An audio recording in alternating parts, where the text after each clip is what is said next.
Hi everyone, welcome, welcome. Just getting set up here. Thank you for being here. Gonna let the room fill up a bit here. And I just want to make sure that I am live and that you can hear me. Please do. Yes, I see that we're working out. Everything's fine. Welcome on this Tasty Tuesday. I'm happy to be here with you, and I'm happy that you're here also. We'll just give it a few minutes. Let me know that you're here if you're coming in. I am always happy to have your energy a part of this space and to know that you're here. Don't be shy. If you haven't met me personally, you might be able to tell from these videos, I am very friendly and easygoing, actually. And if you don't know that yet, I'm here to let you know. And if you do know me, then absolutely say hello and let me know you're here. Don't worry, it's all good. And I want to be able to make a nice, warm space for everybody because it's important when we feel comfortable talking about different things and sharing different things. When we're concerned and closed up and keep everything to ourselves all the time, it can be really hard and it can be really difficult when we do decide we want to ask for help. So I want this to be a safe place for you. And yeah, let me know you're here. That's all. Just say hi. Say hi, please. And you can even let me know also, say hi, how you doing, and then let me know where you're tuning in from because I'm curious, I think I have viewers from all around the world. Some people I know are not always able to watch it live, and I know they watch it on the replay. But if you are here watching it on a replay, also, you can type hashtag replay and do the same thing. Let me know where you're coming from. I'd love to hear from you. And actually, today I have this beautiful necklace that is coming from Brazil. So I feel like sometimes actually I have a lot of things that I don't even realize in my wardrobe and in my life that really come from all around the world. And actually, so do all the people in my life. They really come from everywhere. I have a very eclectic group of friends and space in my life, and same with all the information that I have, really, because I'm coming from Canada and predominantly share traditional Chinese medicine with you. So that's also kind of, not the norm. But I am grateful for the experiences that I've had to be living in those kinds of places as well. And that I can share this wisdom with you because not everybody has the opportunity to go to China and study or has the opportunity to find an English speaking teacher that can teach traditional Chinese medicine because and actually it's not even something that's taught so much it's taught in China, but it's not as much revered because Western medicine has taken so much over there as well with more and more Western influence. So let me know if you're here. I'll just give it another minute and we'll get started right away. Have a sip of my drink. Um, yes, not so sunny today. A little bit, it's kind of cracking through, trying to shine through the clouds today. You can see a little bit of that. We had the time change, so now the sun is shifting as well. Everything is, rebalancing in the springtime season here in North America in the Northern Hemisphere, pardon me. Okay, so I'm going to get started because I don't like to punish the punctual. That's another thing I learned from one of my good teachers before, one of my great teachers. So, welcome, welcome. Like I say, please do let me know that you're here and that you can hear me and that everything's good. Today's topic, we're going to speak about breakfast. And I had a little bit of a challenge how I wanted to go about presenting the material that I wanted to share with you. And in the end, I decided to say breakfast, what to avoid and why. And I will also wrap it up with what would be better recommendations. And I thought about if I just tell you what I foundationally teach and share with you what is best for you to have for breakfast, a lot of you still might walk away scratching your head and they might think, well, what about these other things? You didn't tell me that I can't eat this, because I used to do that too when I would learn things and I said, well, my teacher didn't talk about these things, so I'm going to eat this. It must be okay, when actually not necessarily, right? So I'm going to start with saying what to avoid and why, and then I'll do my best to also give you information about what we should bring in, what can serve us better and why. Okay. So again, thank you so much for taking the time to listen to me and to help yourself and your loved ones and also our planet, because ultimately that is what TCM nutrition is about. It is not a product line that you have to buy. It's not a pill. I'm not selling you herbs. I'm not selling you any specific product. I'm giving you general information that will enhance your life.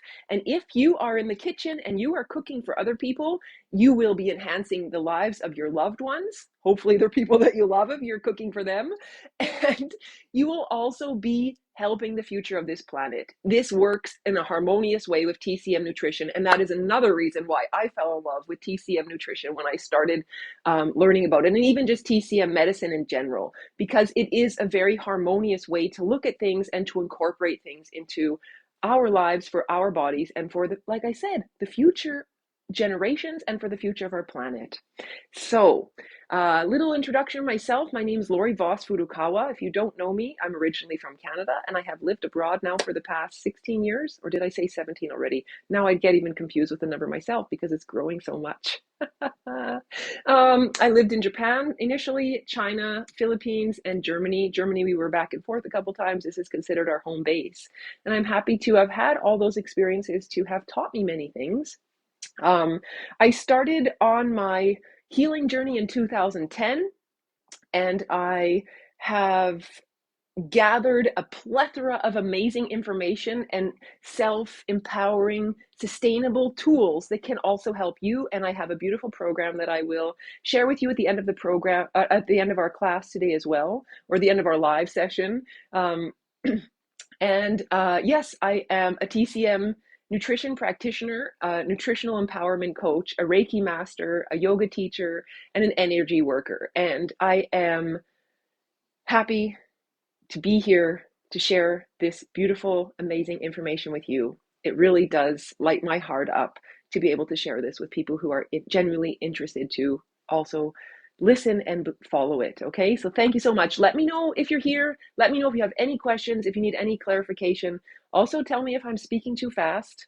I'm doing my best to remind myself to speak slowly so people can hear the important words that I have to say, and that I can also articulate myself properly. I get excited. It's been something I've always had in my whole life. I get excited and I speak very quickly.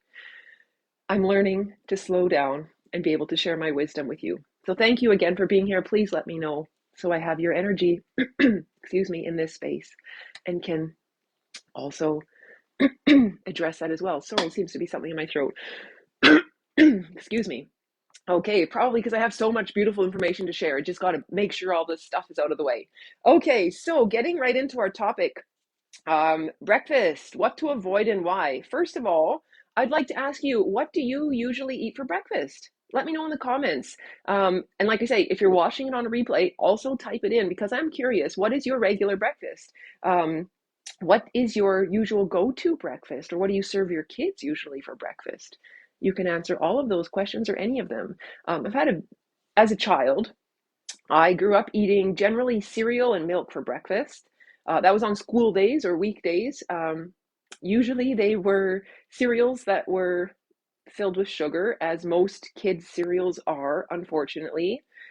We had Cheerios, but we also had Fruit Loops, Crispy Crunch. We had Corn Flakes, and Frosted Flakes. Now I just remembered that one as well. So it was like, it's Corn Flakes, but it's coated in sugar. Oh gosh. All those yummy ones. There was, yeah, Crispy Crunch. It's like these little square-like pieces that look like they could be healthy, but then they have all kinds of cinnamon sugar all over them, and they're super delicious. Or I liked them as a kid, anyways. I probably wouldn't enjoy it anymore. But these kinds of cereals were definitely a go-to thing for me as a child growing up. Or we'd have toast and jam, sometimes peanut butter, but usually just toast and jam. We had also another breakfast we used to eat as kids was brown sugar and cinnamon on our toast. So we would get a piece of toast, put butter on it, and layer it with a kind of relatively thin layer, but a layer of brown sugar and then cinnamon. It was delicious. But I mean, now thinking about it, wow, what a sugar spike in the morning for that, right? We also would have sometimes pancakes or oatmeal, or eggs and toast on the weekends. That was a little bit more common. Those ones that took a little bit more time in the kitchen for my mom to prepare for us as well. We'd have those as well. Basically, we'd always have pancakes. We didn't usually have maple syrup in the house, actually, because it was more expensive. We'd have corn syrup or different types of syrups of that nature. And also, we usually had our oatmeal with brown sugar as well. So everything generally had a morning full of some kind of sugar in it one way or another. And even if we had eggs and toast, there would be generally Heinz ketchup or these kinds of brand ketchups on the table as well, which are also loaded with sugar. If you've ever taken a look at the ingredients list, you will see that very easily. Um, yeah, so let me know what did you grow up having for breakfast, or what do you still have for breakfast today? Has it changed? Are you still in the same path? Because it's interesting in different cultures, they or we tend to eat different things. And I experienced this through my travels in Japan. Of course, there is some cereals that you can still buy in Japan in international markets. Now it's even more common than it was 16 years ago. But there's a variety of things that you can find there as well. But traditionally, Japanese breakfast would be a bowl of rice, a piece of fish, a bowl of miso soup, and maybe some little like pickles or something else on the side. Also, they like to eat natto. Have you ever heard of natto? That's a really interesting uh, Japanese food. And it's basically fermented soybeans, but the way that it's fermented, it's basically slimy, so, and you have to mix it. You get it in the container that it already comes in, and you mix it with your chopsticks and a little bit of soy sauce and a little bit of a spicy mustard, and you mix it, mix it, mix it, and it's just like stringy, gooey. The soybeans are all still intact, but there's this slime, and the way I'm describing it sounds absolutely disgusting because that's actually the way it is in like the sliminess of it. And the smell is a little bit strange also. It's fermented, as a lot of fermented products are, and then basically eating that on rice. Some people also like to eat an egg with that as well, and potentially miso soup on the side. I Most foreigners cannot stand I made a funny accent there, cannot stand natto because of what I just described to you. It's a very peculiar taste and texture, but I love it, and I did since the first time I tried it. So I recommend, if you ever have the opportunity, give it a try. Just taste a little bit. I think what caught me also was that I knew there was a great health benefit from it, even though that was before any of really my I started really on my healing journey, but I had experimented with these kinds of things and knowing that it really served me because fermented things are helping with our good bacteria in our gut, and it had a lot of benefits. And actually, when we did our talk the other week on Tasty Tuesdays about dairy for bone health, and I was talking about different alternatives to get good calcium in our diets, natto comes up one of the absolute highest on the list. Specific soybeans are high in calcium, but natto is even higher because of the fermentation process. It makes some different chemical composition in there that even brings us more calcium. So it's an amazing addition to your diet. Of course, it's not easy to find if you're living outside of Japan, but you never know. And I generally don't recommend um, having the need of foreign foods or things that are really difficult to find in our diet. That is another really big concept of TCM nutrition.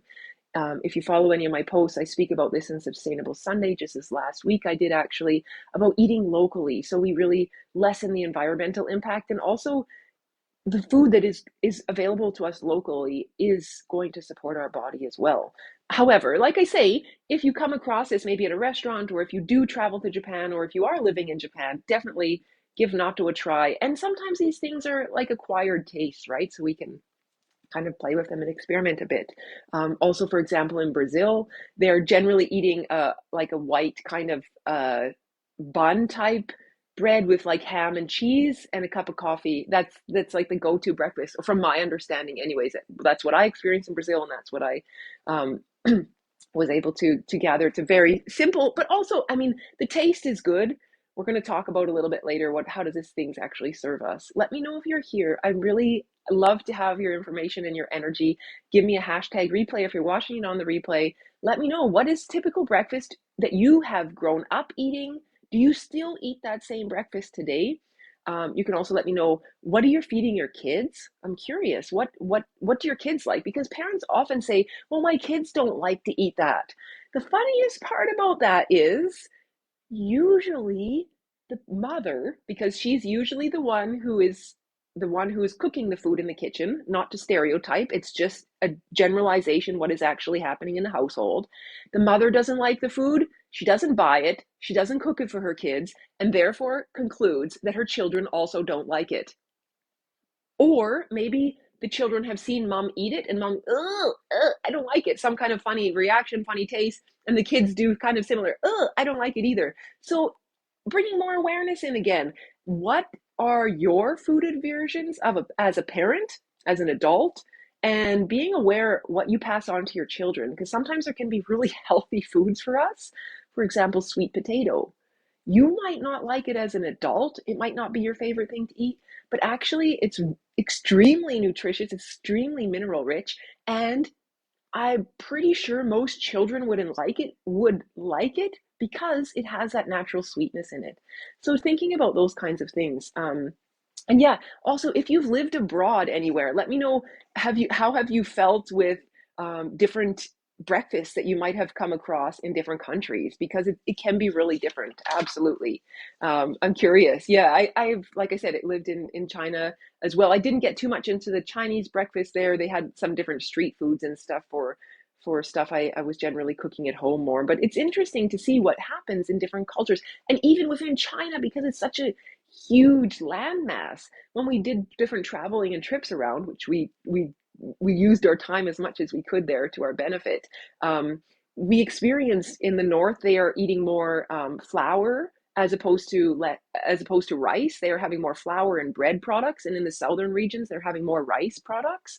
Again, that comes to the climate and what's available and how they can grow more wheat up in the northern regions and different grains. So it's really interesting for how that serves the people.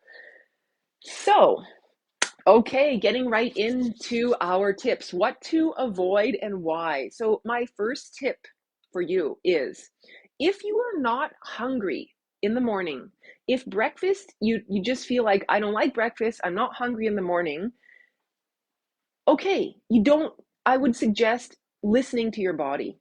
Okay, so avoid eating just because you're supposed to. However, there's a big clause here that I really want to make clear for you. Our gallbladder produces bile, and it starts at about 9 p.m.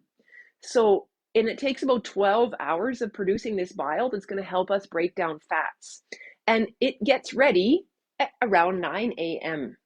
So if we refuse, or if we feel like we're on a special diet plan that doesn't allow us to eat breakfast, or if we generally just don't like eating breakfast, and therefore you don't eat breakfast, that bile has still been produced throughout the night and is ready for helping digest and break down fats.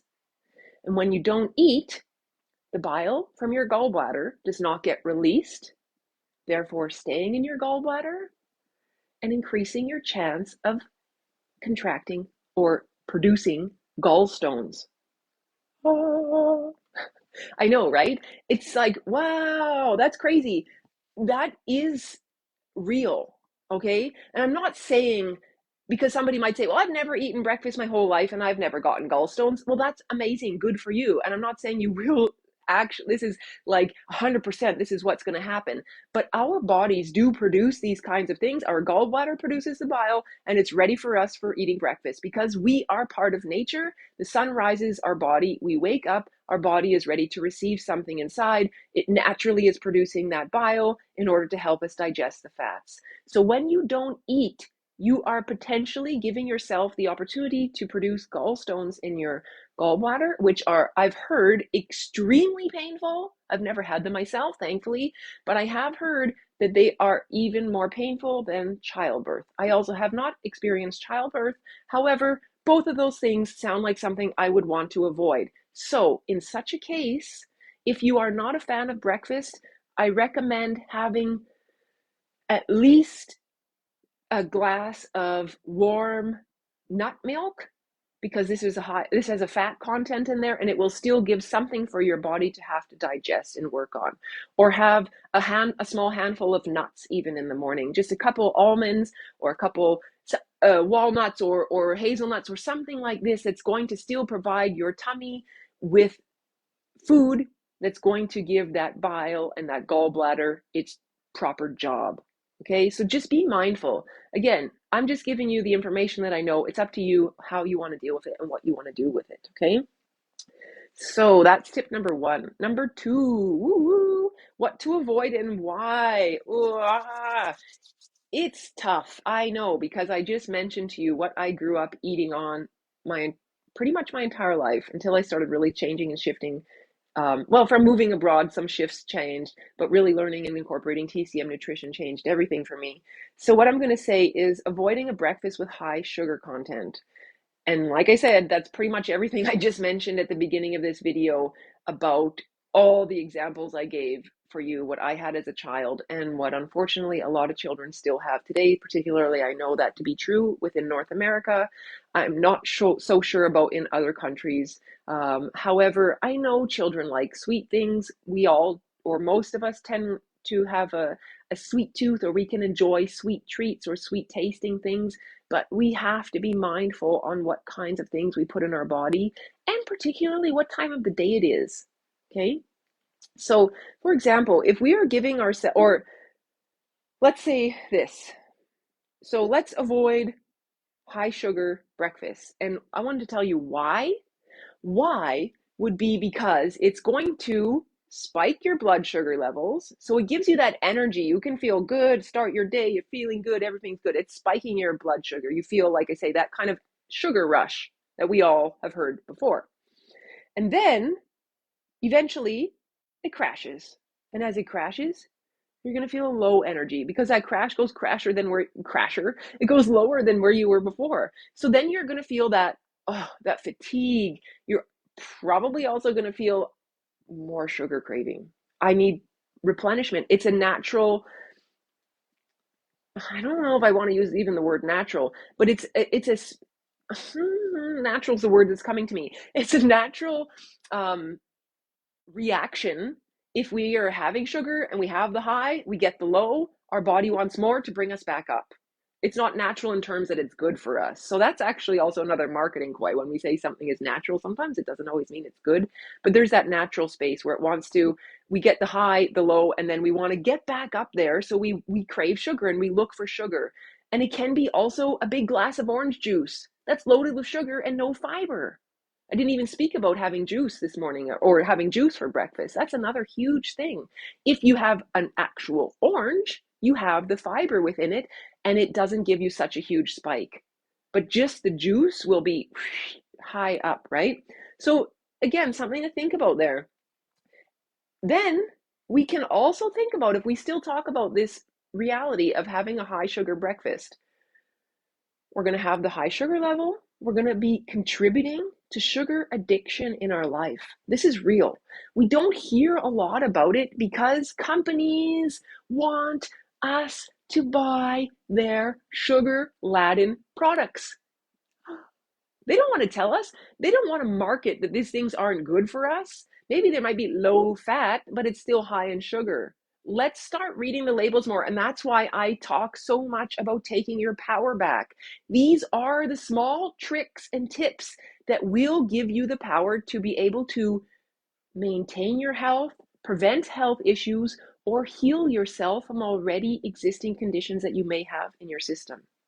These are so small and simple, but yet they are so profound because we overlook them on a daily basis, even with what we eat for breakfast.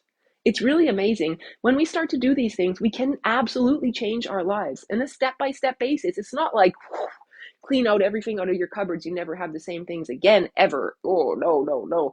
Not necessarily. Step-by-step process. You can make these changes and they will serve your body on a better way for you and for your loved ones, and like I say, for the future of our whole planet.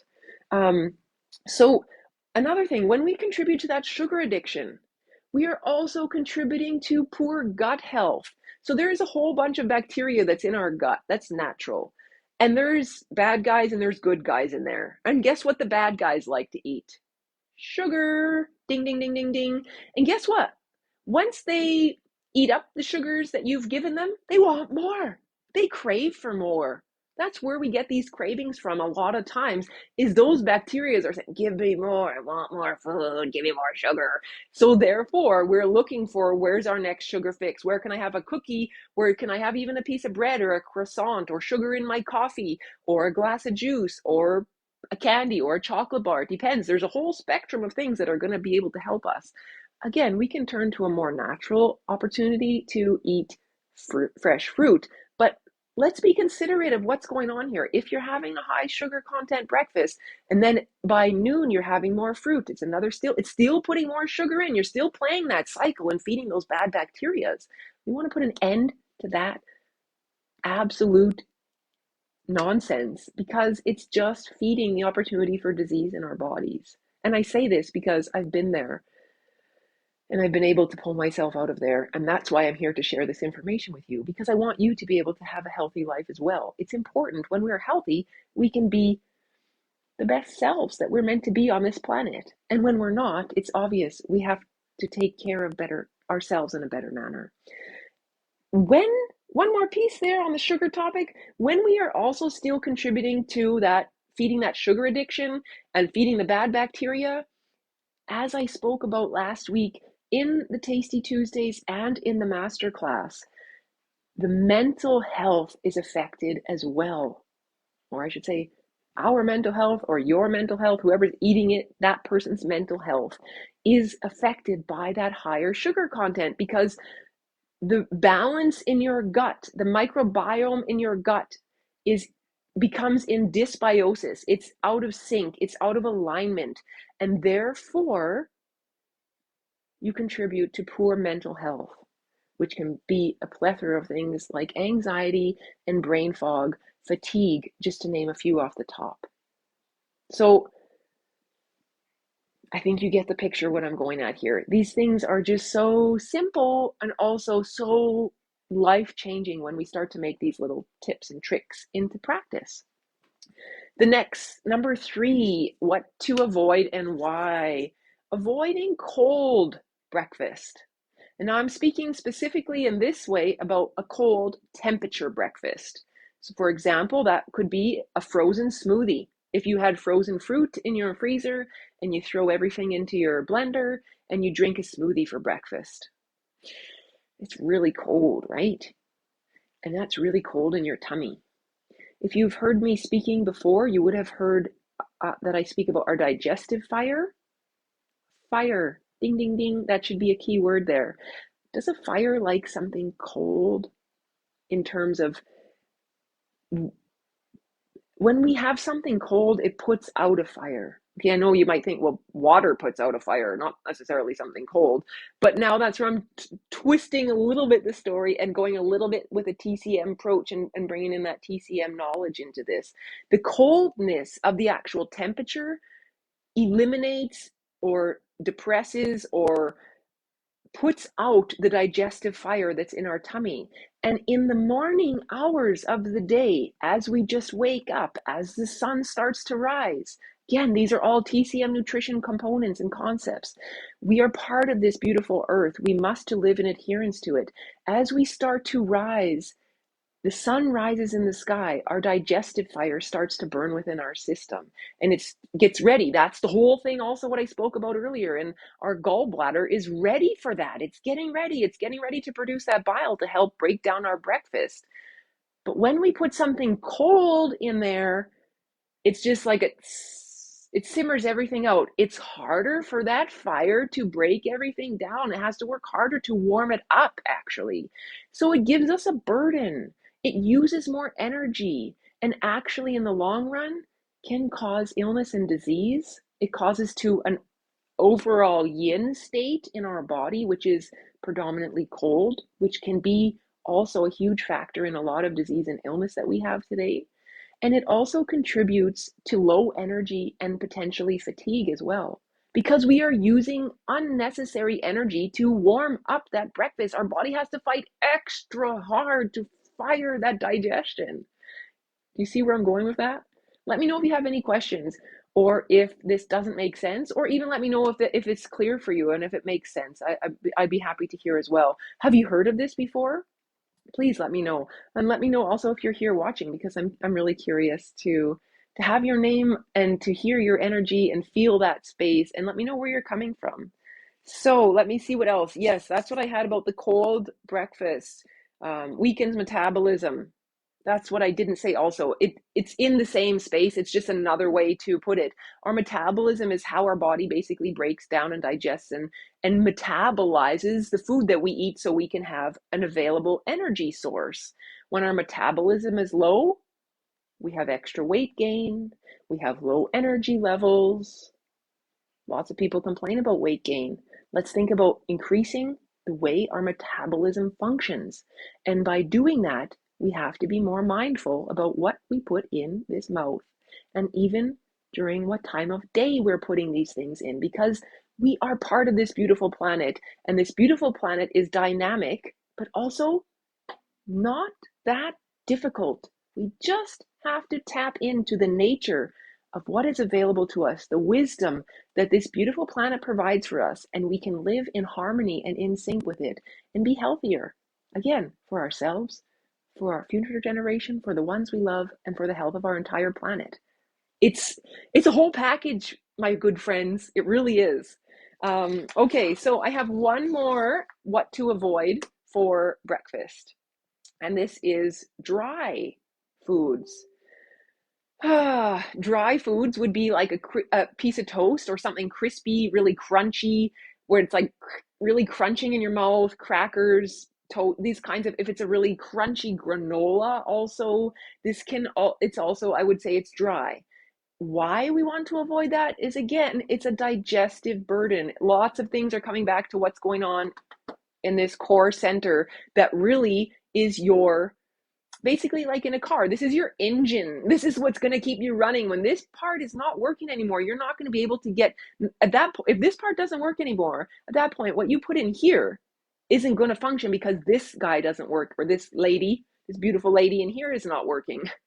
So we want to get everything in sync, right? So when we're eating a very dry, crispy breakfast and you have to be, oh, it's dry in my throat, it's not going down, drink something as well. We're giving ourselves, again, a bigger metabolic burden.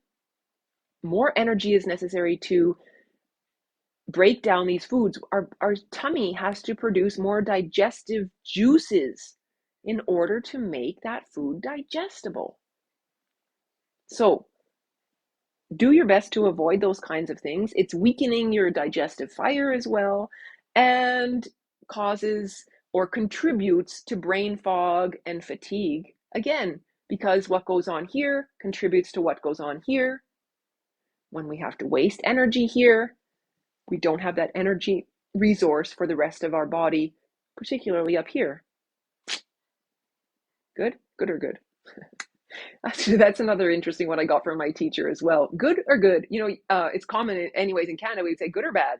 Like, which one? But my teacher would always be like, good or good? And I thought, well, that's an interesting one. Yeah, it's good because it's not bad. So good or good? There we go.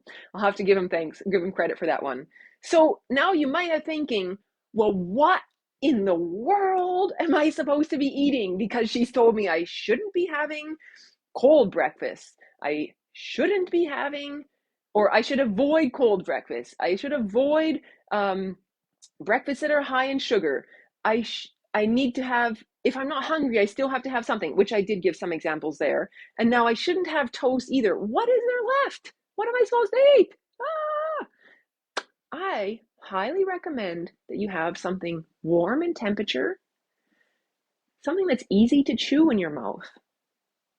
Or also making sure you chew your food properly, which is going to help the digestive process as well, because actually the digestion starts in our mouth. So warm, soft, and that will contribute to easy digestion.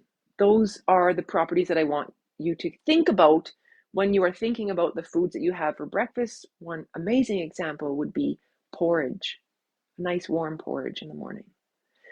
Now, if you are in the Philippines, I know you also have something that's called lugao. It's not necessarily always eaten for breakfast. I believe you can have it different times of the day as well, but that's a beautiful option to have for breakfast. It's basically a rice porridge, and it's more to the savory side of things. You also have in Philippines something called champorado, which is more to the sweet side of things, which is made basically, again, a nice porridge. And you have a chocolate base, which is beautiful as well, which is actually something that I had this morning for breakfast. And it doesn't have to mean, when I say avoid high sugar content for breakfast. Doesn't mean never eating jam again.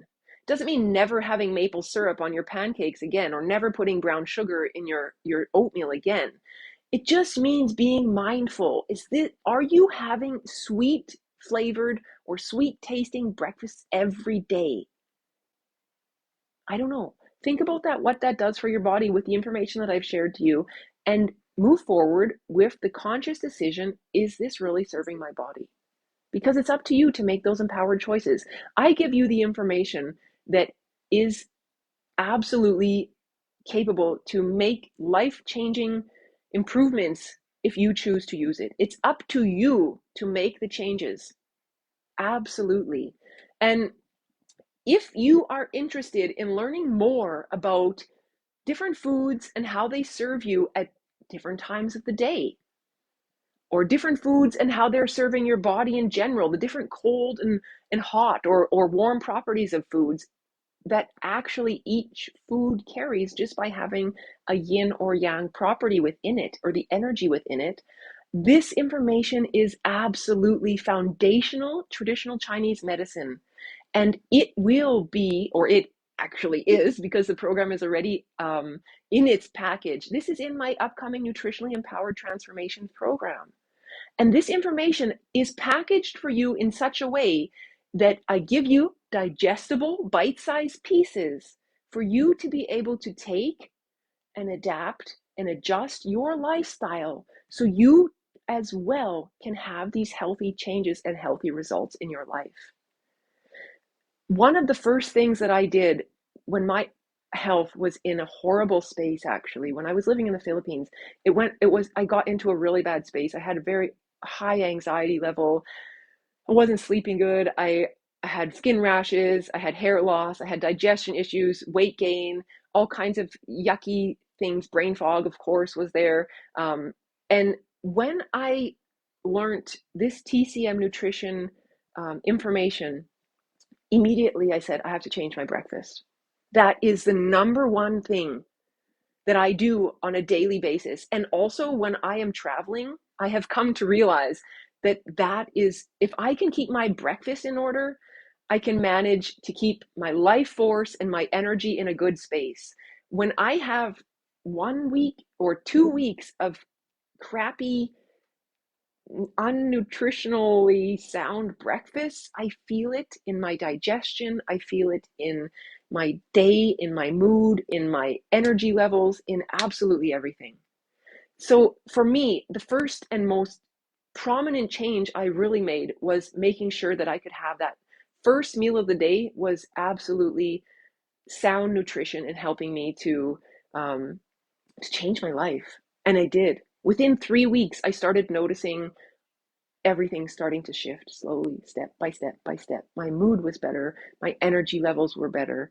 My digestion was better. Everything started to change. It takes time, but it's there. And like I said earlier in this video, if you say, well, my children aren't going to like that, my husband's not going to eat that, I highly encourage dialogue. Dialogue and communication. Sitting down with your family and explaining to them some of these exact points that I've shared with you. You don't have to go into such detail, but you can also. You can even show them this video. Again, maybe that's not for you or for them. Make a couple notes and say, this is what I'd like to talk to you about, guys. If your family or if your children are old enough to be able to sit and understand these kinds of things. If you have wee little children, again, we can adjust and adapt the foods that we feed our children to make them most nutritionally sound and be able to support them the best in any stage of their lives. This is key. And like I say, it comes from potentially dialogue. And again, I know there's children who can be very picky. I myself was one of them, extremely picky eater. But like I said, listen, do you hear all the crappy foods that I ate on a regular basis for breakfast every day of my majority of my life? Of course I didn't want to think about eating something else. I liked those foods. Sugar tasted good. Why would I want to change? But when we know what these changes can do, we can start to implement them. And also for young children, slowly start to make changes for them. You can make absolutely amazing, naturally sweet tasted foods that they might enjoy very much. Maybe you've just never tried. Maybe you have tried also, I don't know, because I know a lot of parents do try hard as well, but I know there's a lot of parents that are extremely busy out there. And here, have this, go have this box of whatever. And I understand it's not necessarily easy. I'm not trying to make it sound like it is. It does take time for yourself and for others to be able to understand and fully integrate these concepts step by step, step by step by step by step by step. It's the only way to move forward. And sometimes if you feel like you're stuck in one step for a while, that's okay too. Take the time you need on that step until you're ready to go to the next level. And when you are, you will get moving in that direction that is going to serve you, future generations, and the health of our entire planet. Yes, absolutely. So I wanted to share with you, there is only this is the last few days to sign up for my Nutritionally Empowered Transformations program. If you have been thinking about it, contact me, because there is some space left for you and I would love for you to join the program. We want to see if the program is right for you. Give me a call. I'll find a space in my schedule and we'll see if it is fit for you or not. I don't want you to be in the program if you're not ready for this. I'm ready only for people that are willing and ready to be devoted for their health and to make these empowering changes. These changes that I have made in my life over the years are absolutely available for you and accessible to you, and you can make them as well. 100%. I guarantee if I can do it, you can do it too. And I am here to be able to support you, to guide you, to hold your hand, even if it's virtually, along this amazing journey that we can be together on. I guarantee you, this is a life-changing transformation if you're willing to step up and do the work. Absolutely. The program is starting next Monday. So exciting, so exciting. And it lasts for 3 months and it goes to the 22nd of June. So I have the dates just over 1 month, because we have a celebration call at the end it's a bonus. Yay, we made it. And we're going to have a beautiful celebration call. The price of the course is 888 euros. There's monthly or payment options available. If that is something that is more accessible for you, let me know. Absolutely, we can work that out. Not a problem. There is 9 group coaching calls that are going to be going on throughout this 3-month program. And we have 3 modules throughout this time that will be happening. We have Life Force. The first module is traditional Chinese medicine, the foundations of traditional Chinese medicine nutrition. The second module is Life Force enhancement. And the third module is creative application. It's just so beautiful, and I'm so excited to share it with you.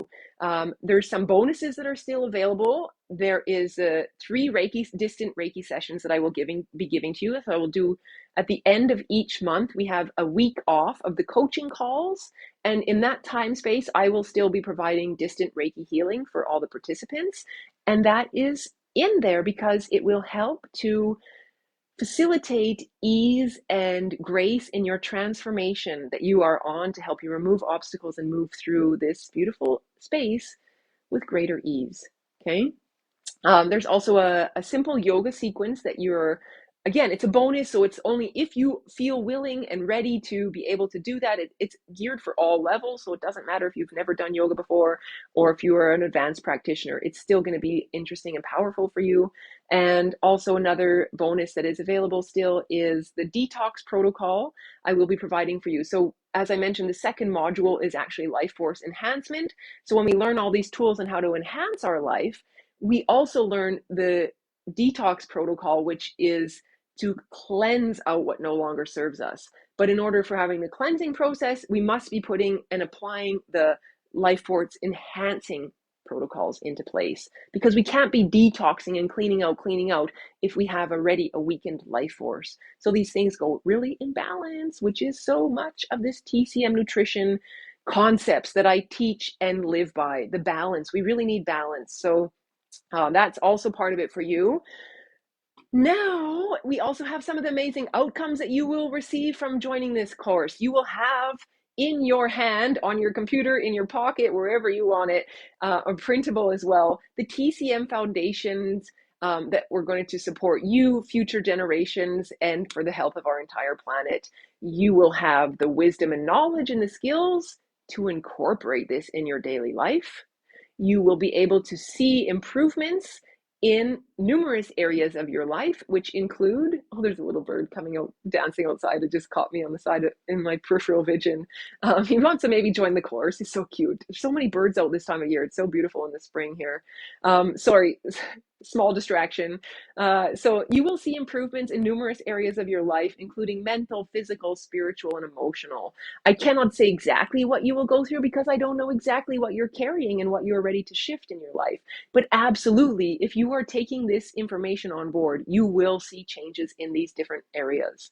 And last but not least, you will have lifetime access to these amazing self-healing tools, preventative tools also, and they are also available for you for your health and weight management. They're there for you. You will get this foundational groundwork.